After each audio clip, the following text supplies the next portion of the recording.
Please, listen, please.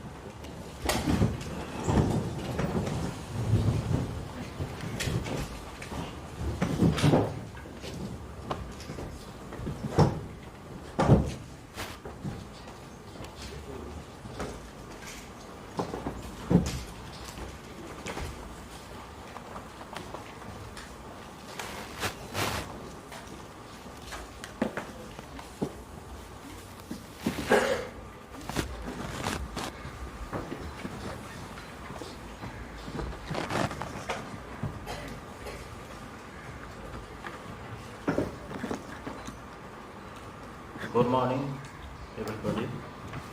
On behalf of the judges of the court and all the staff, I would like to welcome you all to this public sitting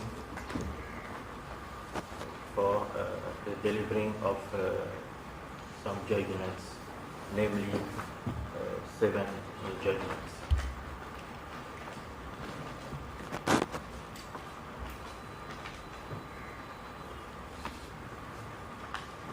Maître, you have the floor. Thank you, Lord. So, as we said, going to the Saint Month, there are some privileges through the book that we prefer to Sébastien Germain Aron, explique the lawyer of Africa is represented by the tribunal de la Thank you.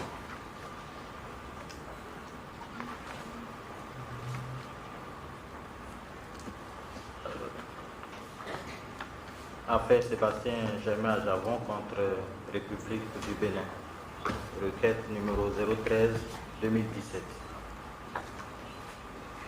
Arrêt sur les réparations.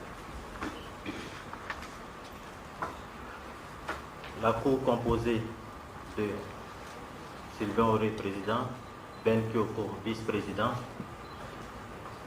Gérard Niugeko, El Hadji Guissé, Rafa Benachou, Angelo V. Mathussé, Suzanne Mengue, Marie-Thérèse Mukamuliza, Tudjilani A. Shizumila, Shafika Ben Saoula, juge, et Robert Heno, greffier. En l'affaire Sébastien Germain Javon, représenté par Maître Marc Ben Simon, avocat au barreau de Paris, Maître Yaya Pognon, avocat au barreau de Cotonou, Maître Isiaka Mustafa, avocat au barreau de Cotonou, contre République du Bénin, représenté par Maître Cyril Dikui, avocat au barreau de Cotonou, ancien bâtonnier, Maître Elie Flavonou Ponou, avocat au barreau de Cotonou, Maître Charles Badou, avocat au barreau de Cotonou.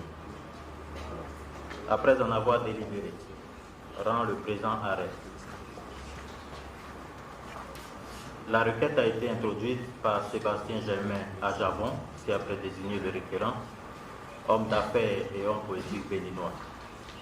Elle est dirigée contre la République du Bénin, qui a prédésigné l'État défendeur.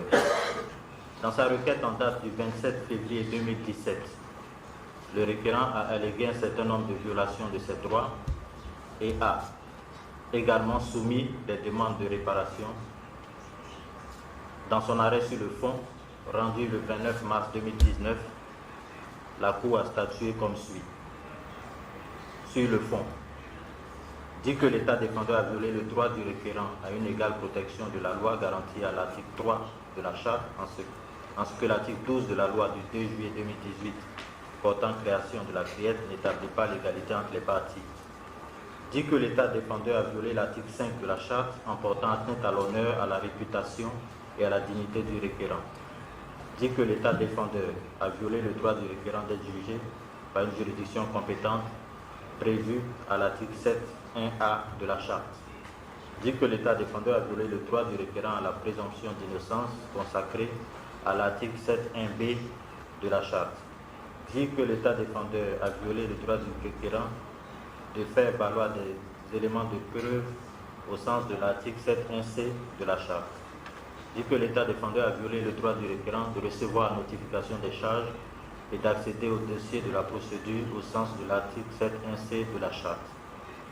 Dit que l'État défendeur a violé le droit du requérant de se faire représenter par un conseil au sens de l'article 14.3d du Pacte international pour les droits civils et politiques.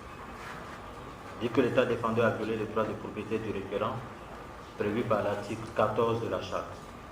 Dit que l'État défendeur a violé l'article 26 de la Charte en ne s'acquittant pas de son devoir de garantir l'indépendance des tribunaux.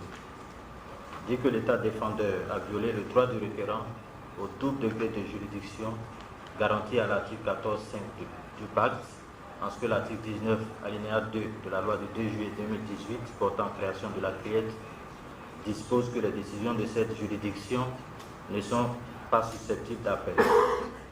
Dit que l'État défendeur a violé le principe non bis idem prévu à l'article 14.7 du Pacte. Sur les réparations, ordonne à l'État défendeur de prendre toutes les mesures nécessaires pour annuler l'arrêt numéro 007-3C COR rendu le 18 octobre 2018 par la CRIET, de manière à en effacer tous les effets et de faire rapport à la Cour dans un délai de 6 mois à compter de la date de notification du présent arrêt. Dit qu'elle statuera sur les autres demandes de réparation à une phase ultérieure. Sur les frais de procédure, dit qu'elle statuera sur la demande de remboursement des frais de procédure à une phase ultérieure. Ayant constaté dans son arrêt sur le fond que l'État défendeur a violé les droits du requérant et statué partiellement sur les réparations, la Cour a renvoyé sa décision sur les autres formes de réparation. En application de l'article 27.1 du protocole, elle statue sur les dites formes de réparation dans le présent arrêt. Bref, historique de l'affaire. Le 27 février 2017, le requérant a saisi la Cour d'une requête alléguant que, dans le cadre d'une procédure judiciaire engagée contre lui pour trafic international de drogue, l'État défendeur a violé une série de ses droits garantis par les instruments internationaux relatifs aux droits de l'homme. Il a affirmé que suite à cette procédure, le tribunal de première instance de première classe de Cotonou, par jugement rendu le 4 novembre 2016, l'a relaxé au bénéfice du doute pour trafic international de drogue. En octobre 2018, il a été de nouveau jugé et condamné à 20 ans de prison ferme par une nouvelle juridiction chargée de la répression des infractions économiques et du terrorisme dénommée CRIET pour la même affaire. Le requérant a aussi ajouté que dans la foulée de cette affaire de trafic international de drogue, l'administration des douanes a procédé à la suspension du terminal à conteneurs de sa société de courtage, de transit et de consignation, Socotrac SARL, tandis que la haute autorité de l'audiovisuel et de la communication a de son côté procédé à la coupure des signaux de la station de radiodiffusion Soleil FM, ainsi que ceux de la chaîne de télévision Sika TV, dont il est l'actionnaire majoritaire. L'État défendeur a contesté la recevabilité de la requête et a aussi demandé à la Cour de rejeter toutes les demandes de réparation sollicitées par le requérant. Concernant la demande des parties, d'abord la demande du requérant. Le requérant demande à la Cour de constater que lui, président du Conseil du patronat du Bénin, connu dans le monde des affaires, a vu sa réputation ternie. Constater qu'il est une personnalité politique, candidat aux dernières élections présidentielles de mars 2016, ayant recueilli au premier tour 23% des suffrages et classé troisième, juste après l'actuel chef de l'État du Bénin qui a eu 24%. Constater que cette affaire de trafic de drogue a jeté un discrédit sur sa personne et lui a causé divers préjudices évalués à la somme de 550 milliards de francs CFA dont il demande réparation. Ordonner à l'État défendeur de suspendre les lois ci-dessous jusqu'à ce qu'il les rende conformes aux instruments internationaux des droits de l'homme auxquels il est parti. Il s'agit de la loi modifiant et complétant la loi numéro 2001-37 du 27 août 2002 portant organisation judiciaire en République du Bénin modifiée et création de la Cour et de répression des infractions économiques et du terrorisme. Il s'agit d'une loi relative au Conseil supérieur de la magistrature. Il s'agit également d'une loi fixant les conditions et la procédure d'embauche, de placement de main-d'œuvre et de résiliation du contrat de travail en République du Bénin. Une loi portant charte des partis politiques en République du Bénin. Une loi portant code électoral en République du Bénin. Une loi relative au renseignement en République du Bénin. Une loi portant code du numérique en République du Bénin. Dans ses observations additionnelles en date du 11 octobre 2019, le requérant a demandé à la Cour de lui accorder, en sus de sa précédente demande de réparation, la somme de 10 milliards de francs CFA pour frais de justice supplémentaires et de constater la demande d'indemnisation des filiales. Il a en outre demandé à la Cour de constater la non-application par l'État défendeur des mesures résultant de l'ordonnance du 7 décembre 2018, ainsi que de l'arrêt de la Cour en date du 29 mars 2019, notamment le refus d'annuler l'arrêt rendu par la criette et de lui délivrer un casier judiciaire vierge et tous les actes de l'autorité, l'interdiction faite à son parti politique, l'Union sociale libérale, ainsi qu'aux autres partis politiques de l'opposition de se présenter aux élections législatives du 28 octobre 2019 et le déni du pluralisme politique au Bénin, le refus de la main levée des saisies effectuées sur son patrimoine, la répression sanglante des manifestations et l'arrestation des leaders de l'opposition, les poursuites pénales contre messieurs Yahi Boni et Lionel Zinsou. Demande de l'État défendeur. L'État défendeur prie la Cour de rejeter les demandes du requérant tendant à annuler ou à suspendre l'application de certaines lois votées par l'État défendeur conformément à sa Constitution. Rejeter toute idée de préjudice résultant d'une condamnation pénale prononcée en vertu de la loi. Déclarer irrecevable la demande de remboursement des dépenses effectuées en exil. Rejeter toutes les demandes de réparation formulées par le requérant. Reconventionnellement condamner le requérant à lui payer la somme de 1 milliard 195 millions 850 000 francs CFA à titre de dommages et intérêts. L'État défendeur demande aussi à la Cour de constater qu'en dépit des agréments provisoires, les sociétés Bénin, Oil SA et WAF Énergie n'ont ni importé aucun produit pétrolier. Constater que la société filiale n'est pas partie au procès et rejeter sa demande d'indemnisation. Rejeter la demande de paiement de la somme de 10 milliards de francs CFA au titre des frais de justice complémentaires. Dire que les nouvelles observations des parties doivent rester dans le champ de l'objet du rabat du délibéré. Sur les réparations.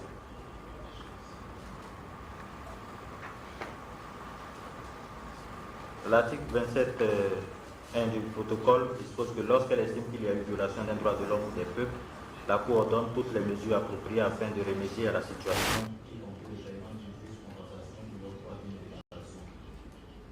La Cour appelle dans ses agents antérieurs en matière de réparation et affirme que pour examiner les demandes en réparation des préjudices résultant des violations des droits de l'homme, elle tient compte du principe selon lequel l'État a reconnu auteur d'un fait internationalement illicite à l'obligation de réparer intégralement les conséquences de manière à couvrir l'ensemble des dommages subis par la victime. La Cour retient également comme principe l'existence d'un lien de causalité entre la violation et le préjudice allégué et fait reposer la charge de la preuve sur le référent qui doit fournir les éléments devant justifier sa demande. Dans son arrêt du 29 mars 2019 sur le fond,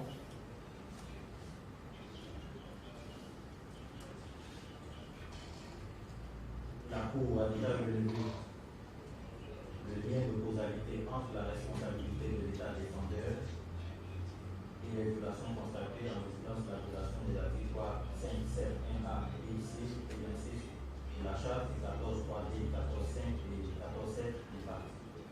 La Cour a aussi établi que la réparation doit autant que possible effacer toutes les conséquences de l'acte illicite et établir l'état qui aurait vraisemblablement existé si le dit acte n'avait pas été commis. En outre, les mesures de réparation doivent, selon les circonstances particulières de chaque affaire, inclure la restitution, l'indemnisation, la réadaptation de la victime et les mesures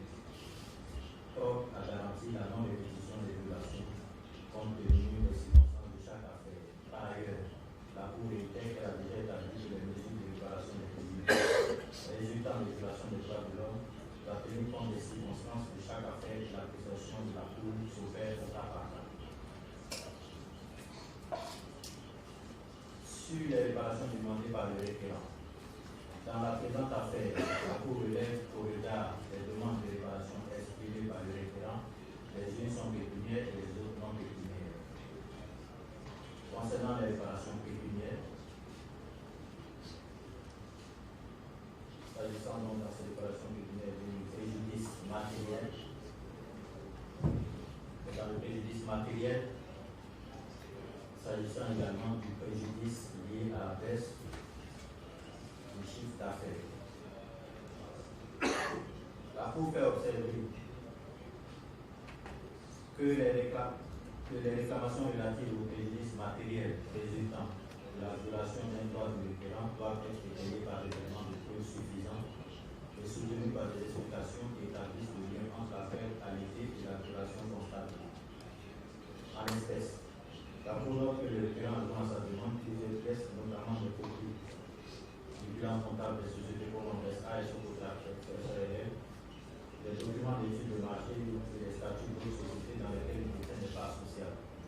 La Cour note en outre que le requérant également dans sa demande une lettre en date du 31 mars 2017 par laquelle a traduit sa assurance crédit qui assurait les crédits des commandes du compte de la commune SA a notifié au requérant la réduction de sa couverture à 400 000 € au lieu de 2 500 000 €. Et ceci est-il en raison de l'affaire de trafic international de drogue qu'il a mis en cause. Suite à ce qu'ils ont appelé une alerte confirmant que tous les événements liés à l'actualité béninoise évoquent l'affaire de drogue de 2016, d'autres assureurs crédits, en l'occurrence la COFAS, le groupe AMA et le FMS, ont également amené l'assurance crédit et exigé le paiement sans délai des encours. La AIDB GmbH a, quant à elle, réduit son assurance crédit de 1 300 000 € à 400 000 €, tandis que la firme Bushire a réduit sa couverture pour la limiter à 20 000 €. La Cour constate que la dévalorisation du patrimonial des parts sociales de requérants dans les sociétés communes SA et Socotra SARL est liée à la perte de confiance de ses partenaires à raison de l'affaire de trafic de drogue, à la suspension du terminal à conteneur de la société de la Socotra SARL et au retrait de son agrément de commissionnaire en droit. Dans l'arrêt sur le fond, la Cour a conclu que le fait pour l'État défendeur de suspendre le terminal à conteneur de la Socotra et de lui retirer l'agrément de commissionnaire en droit violait l'article 14 du pacte. Elle relève en outre que le lien entre les violations des articles 5 et 7 1C de la charte constaté dans l'arrêt sur le fond et le préjudice subi par le requérant est établi. La Cour note que la baisse du chiffre d'affaires dans la société comme SA et Socotra SARL a entraîné le requérant une perte de bénéfices ainsi qu'une perte de valorisation du patrimoine de ses parts sociales. Sur la perte des bénéfices.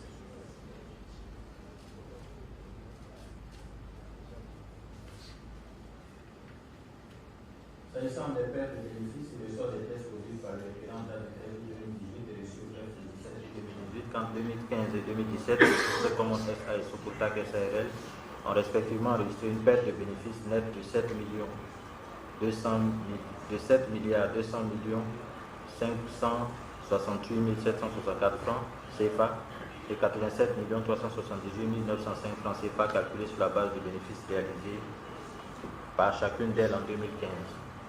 À cet égard, et compte tenu de ce que les dites pertes découlent des violations des droits du requérant, la Cour lui accorde le bénéfice de la réparation au prorata de ses parts sociales qui représentent respectivement 60% à la commune SA et 40% à la Socotra, soit la somme totale de 4 359 661 765 francs CFA. Par contre, s'agissant de la baisse du chiffre d'affaires et des pertes de bénéfices sur les sociétés JLR ASA, SGI Lédite, CAJAF SA et Idéal Production SARL, la Cour observe que le requérant se borne à produire comme document justificatif les statuts des dites sociétés sans dire en quoi consistent les pertes qu'il a subies et la valeur chiffrée de celle-ci. Le requérant n'ayant pas étayé sa demande par des pièces justificatives, celle-ci est rejetée. Dévalorisation des pertes sociales.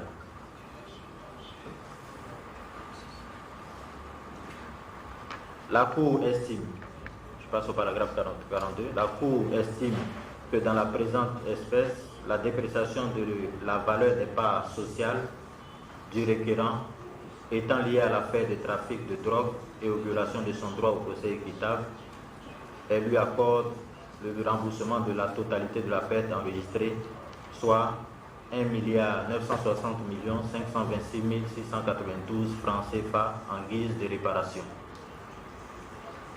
S'agissant du préjudice lié à la perte d'opportunités d'affaires dans le secteur du pétrole,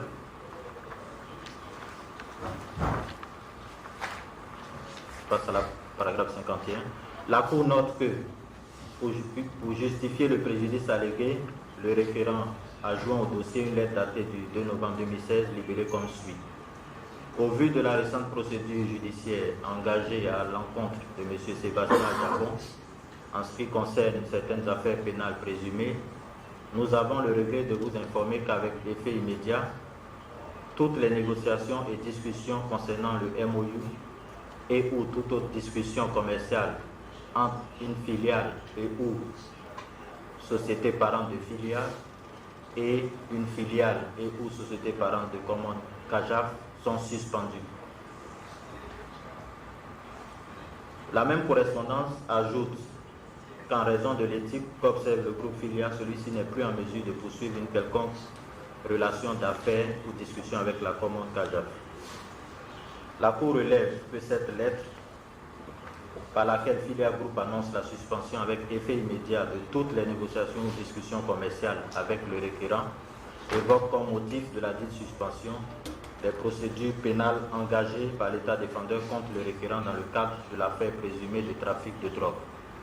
La Cour note aussi que même après la relaxe du requérant et en dépit des autorisations provisoires obtenues le 9 décembre 2016, le requérant a encore été l'objet d'une série d'actes et de mesures prises par les autorités administratives et judiciaires contre ces entreprises, ses biens, et a été condamné à 20 ans de réclusion pénale par la Criette. La Cour note en outre que dans l'arrêt sur le fond, elle a considéré que les procédures judiciaires engagées par l'État défendeur étaient inéquitables et avaient violé les droits du requérant à la présomption d'innocence et son droit de faire valoir des éléments de preuve garantis à l'article 7.1b et C de la Charte. Ainsi, la Cour en déduit que l'échec du plan d'investissement dans le secteur du pétrole est bien lié à l'affaire du trafic de drogue et aux procédures judiciaires engagées par l'État défendeur contre le requérant et qu'elle a jugé inéquitable. Dès lors, la question sur laquelle la Cour doit se prononcer est de savoir si dans ces circonstances et vu qu'aucune vente de produits pétroliers au titre de ces projets n'avait démarré, le requérant peut prétendre à une réparation pécuniaire au titre de compensation pour perte d'opportunité. La Cour est convaincue par la définition donnée par la Cour de cassation française, selon laquelle la perte d'une opportunité, et je cite, implique la privation d'une potentialité présentant un caractère de probabilité raisonnable et non un caractère certain. Il faut en effet que le dommage subi ait fait disparaître la probabilité qu'un événement positif intervienne ou qu'un événement négatif ne survienne. Je ferme les guillemets. La Cour suprême du Portugal, qui cite aussi les arrêts des cours suprêmes de l'Italie, de l'Allemagne, de l'Autriche, des Pays-Bas et du Royaume-Uni, est d'aller dans le même sens. Par ailleurs, dans l'affaire Société Bénin Contrôle SA contre État du Bénin, le tribunal arbitral de l'OADA, Organisation pour la modernisation du droit des affaires en Afrique, tenant compte du fait que la suspension unilatérale du contrat de marché par l'État du Bénin a entraîné pour la société un manque à gagner, a conclu que le dit manque à gagner doit être réparé. En l'espèce, la Cour considère qu'avant la décision de Filia Group Limited de suspendre son partenariat avec le requérant, La probabilité de réaliser l'investissement dans le secteur du pétrole était réelle depuis l'accord du 28 septembre 2016, de sorte que les deux partenaires pouvaient avoir une espérance raisonnable de réaliser des bénéfices escomptés. La probabilité de réaliser ce projet s'est davantage confirmée avec l'obtention des agréments nécessaires le 9 décembre 2016, mais aussitôt dissipée par la procédure pénale devant la Criette qui a contraint le requérant à l'exil. Ainsi, la Cour considère que le requérant a réellement perdu une opportunité ainsi que leurs frais de voyage et de séjour. Aucune pièce justificative n'a été soumise par le requérant pour soutenir les dites réclamations. Par conséquent, la Cour conclut que la demande de remboursement du requérant est rejetée. S'agissant des frais d'acte d'huissier, la Cour note qu'il ressort des pièces du dossier que le requérant a eu à payer plusieurs frais de transcription de support audio et vidéo, de constat d'huissier et de notification par voie d'huissier. La Cour constate que ces frais d'acte d'huissier qui s'élèvent à 2 322 990 francs CFA ont été engagés par le requérant dans les procédures nationales relatives à l'affaire du trafic international de drogue jusqu'aux significations du pouvoir en cassation contre l'arrêt rendu par la Criette le 18 octobre 2018. Ces dépenses dont les pièces justificatives sont fournies au dossier ont donc un lien avec les violations du droit du requérant à un procès équitable, garanti à l'article 7 de la Charte, l'interdiction d'être jugé 2 fois pour le même fait prévu à l'article 14.7 du pacte et doivent être remboursés en totalité au requérant. En conséquence, la Cour conclut que l'État défendeur doit rembourser au requérant la somme de 2 322 990 francs CFA au titre des frais de divers actes d'huissier. Concernant les dépenses effectuées en exil,